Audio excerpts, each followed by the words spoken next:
So hello guys, आज हम discussion करने वाले हैं कि क्या मोरो मिरर्स की पावर को कॉपी कर सकता है या नहीं।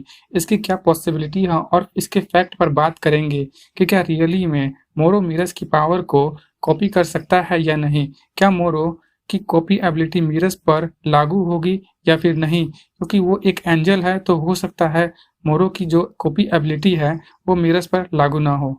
तो चलिए आज की वीडियो शुरू करते हैं। तो हम देखते हैं कि मांगा चैप्टर 62 में हमने मोरो मिरर्स के सामने फेस टू फेस खड़ा है।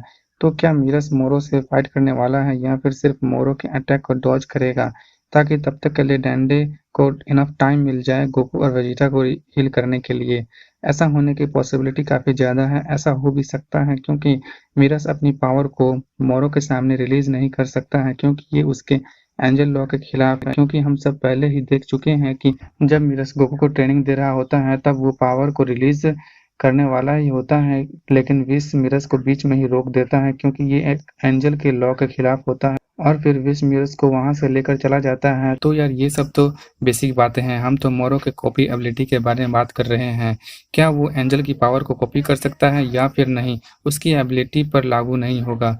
तो यार इस फैक्ट पर बात कर लेते हैं। हमने अभी तक मोरो को बहुत लोगों की पावर को कॉपी करते हुए देखा है, जिनमें से एक वेजिटा भी है, लेकिन यहाँ पर एक पॉइंट है कि वो सभी एक मॉर्टल बीइंग है। मोरो ने किसी भी इमॉर्टल बीइंग की पावर को अभी तक कॉपी नहीं किया है।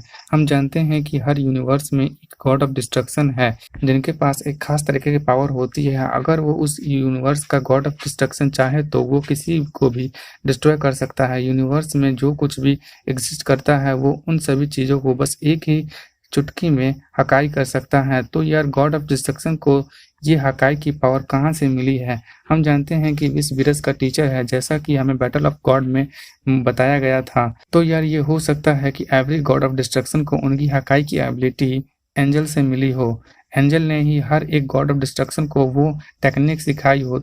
तो यार इससे ये साबित हो जाता है कि एंजल कोई वीक बींग्स नहीं है, उनके पास इनफाइनाइट पावर हो सकती है। अभी तक विश्व ने हमें जितने भी अपनी पावर शो की है वो उसकी एक्चुअल पावर के नियर भी नहीं है।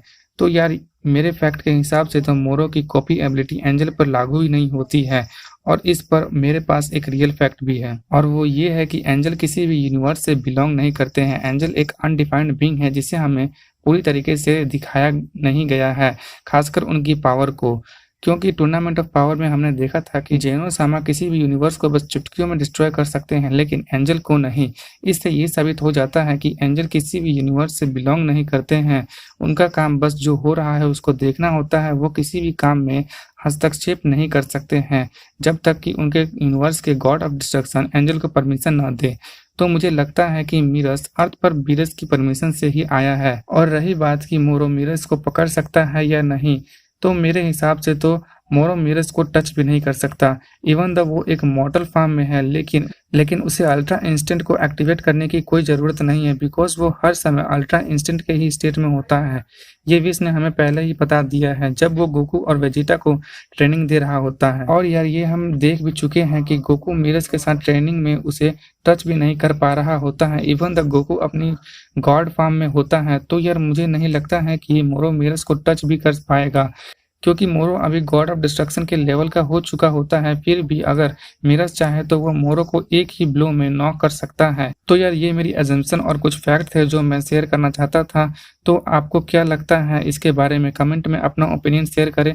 मैं मिलता हूँ एक और नए ड्रैगन बॉल वीडियो में। फिलहाल के लिए bye bye all Dragon Ball fans.